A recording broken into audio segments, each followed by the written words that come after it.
Hello दोस्तों, कैसे हैं आप सब। आज तो अपने भारत में सरस्वती पूजा और गणतंत्र दिवस दोनों के उत्सव का आनंद आप लोग उठा रहे होंगे। यहाँ ऑस्ट्रेलिया में भी आज 26 जनवरी को सार्वजनिक अवकाश रहता है और ऑस्ट्रेलिया डे आज मनाया जाता है।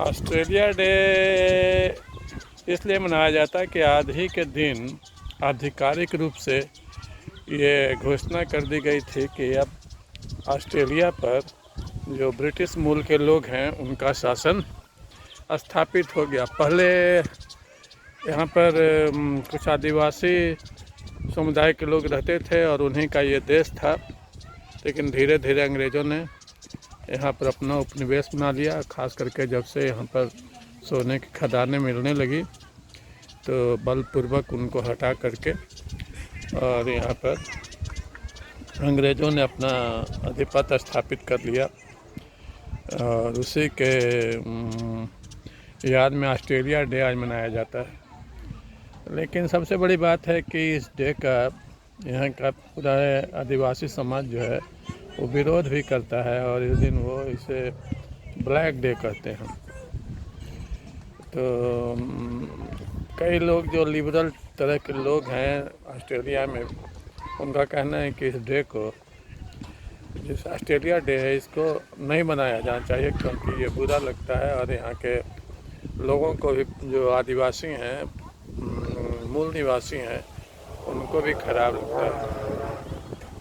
तो चलिए, और गया वाले चाचा के चौपाल में आने के लिए मैं एक बार फिर से आपका हार्दिक अभिनंदन करता हूँ। आज तो अपने देश में मिस्र के राष्ट्रपति अल-सीसी आए हुए हैं और वही आज के परेड के मुख्य अतिथि भी थे। उनके साथ एक बहुत बड़ा डेलीगेशन आया है और मिस्र के सैनिकों का एक दस्ता भी मार्च पास्ट में भाग लिया। अक्सर ऐसा होता है, पिछले साल फ्रांस का दस्ता भाग लिया था। तो अच्छी बात है और मिस्र के साथ भारत के संबंध सुधर रहे हैं, तो ये बड़ी खुशी की बात है। वैसे मोदी जी की और जो अपने विदेश मंत्री हैं श्री जयशंकर जी की नीतियों के कारण अपने देश की स्थिति विदेशों में काफ़ी सुधर रही है और हमारी जो विदेश नीति है वो इस समय काफ़ी सफल होती दिखाई दे रही है। इसमें एक महत्वपूर्ण बात जो मैं कहना चाहता हूँ वो ये है कि अपना जो पड़ोसी है पाकिस्तान, जो हमेशा से हमारे देश में डिस्टर्बेंस क्रिएट करता रहता है, और मनमोहन सिंह जी की सरकार में देखते थे रोज़ धमाका, और दिल्ली में तो मुंबई में इधर उधर कराते रहता था, और जो धमाका करने वाले लोग थे उनको पाकिस्तान अपने यहाँ संरक्षण भी देता है। तो आजकल पाकिस्तान की हालत ख़राब हो रही है उसके करने के कारण। तो मेरी भारत सरकार से और प्रबुद्ध लोगों से ये निवेदन है कि वे अभियान चलाएं कि पाकिस्तान को किसी प्रकार की मदद न दी जाए, क्योंकि ये मदद देना ठीक उसी प्रकार की भूल होगी जिस प्रकार के पृथ्वीराज चौहान ने बार बार वो गजनी को छोड़ करके किया था।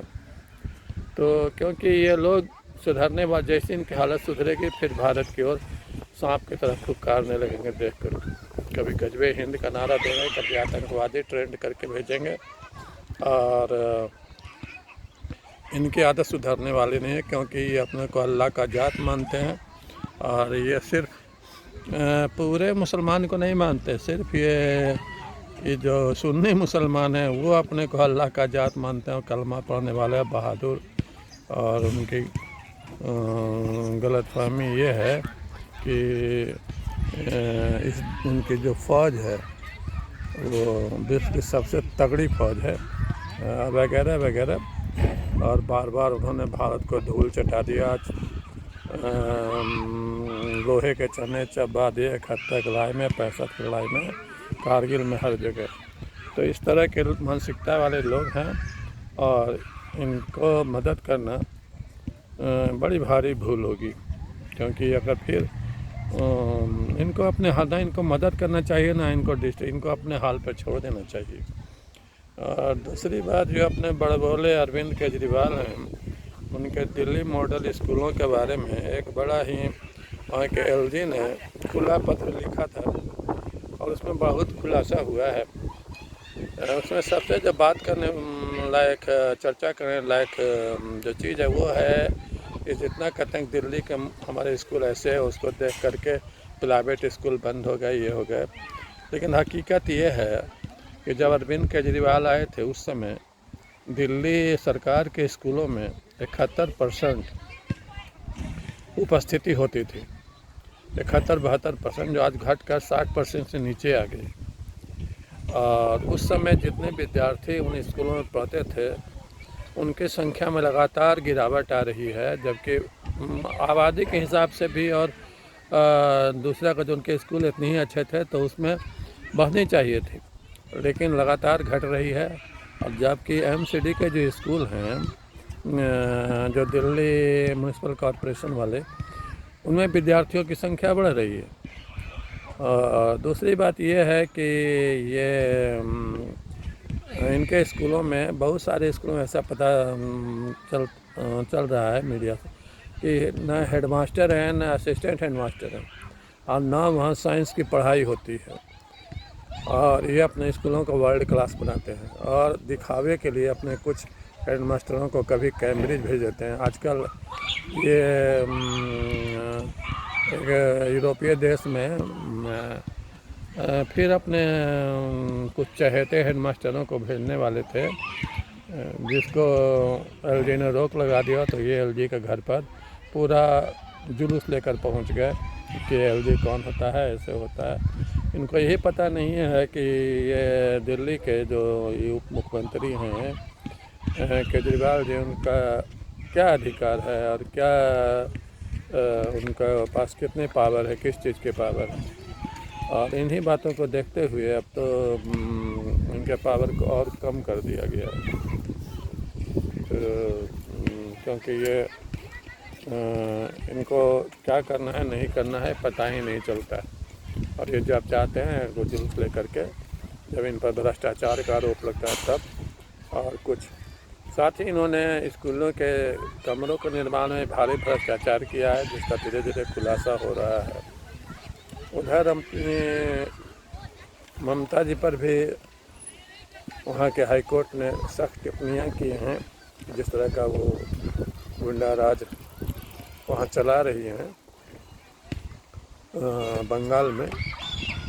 और अपने बिहार में तो देख ही रहे हैं, कुशवाहा जी को तो एक तरह से लात मार दिया गया है नीतीश कुमार के द्वारा कि जहाँ चाहें जाएं, उनके जाने आने से कोई फ़र्क नहीं पड़ता है बिहार में। तो ये कुशवाहा जी के लिए भी काफ़ी सोचने की बात है। और जो लोग जदयू की नीतियों का विरोध करते हैं जैसे लोग, उनके लिए भी काफ़ी सोचने वाली बात है कि ये सरकार किस तरह का बर्ताव कर रही है लोगों के साथ, ये देखने वाली बात है। लेकिन इधर कुछ तरह तरह के हथकंडे भी अपनाए जा रहे हैं। आप तो देखते ही हैं, राणा प्रताप की प्रतिमा स्थापित की गई है। उसका उद्देश्य राणा प्रताप के प्रति सम्मान नहीं है, सिर्फ वोट बैंक आकर्षित करने का कार्यक्रम है। इस तरह के कुछ और चीज़ें चल रही हैं। और जैसे आप अपने गया में देखते हैं, 2 प्रतिमा कुशवाहा जाति के नेताओं की लगा दी गई, जैसे कोई बहुत महापुरुष थे और क्या थे, एक दिघी तालाब में, दूसरे कमिश्नरी ऑफिस में। उसी तरह से पटना में अब राणा प्रताप के बारे में मेरा बहुत आदर सम्मान है मेरे मन में। और वे बहादुर थे, उन्होंने काफ़ी दृढ़ता के साथ मुग़लों का सामना किया, अकबर का।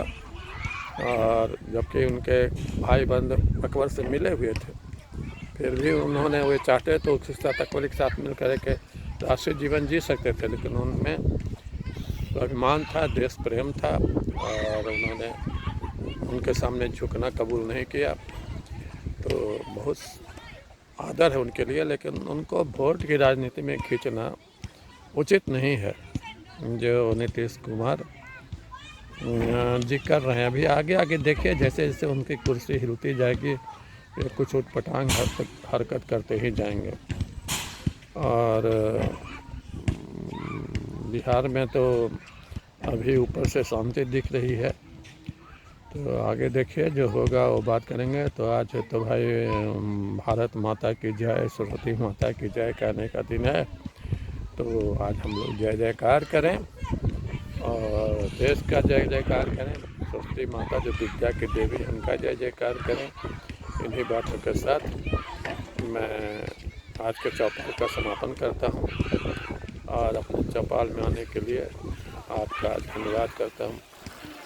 और इसी तरह आते रहिए मेरे चौपाल में, इस तरह से बातचीत होती रहेगी और हम लोग तरह तरह के विषय पर बात करते रहेंगे। तो नमस्कार।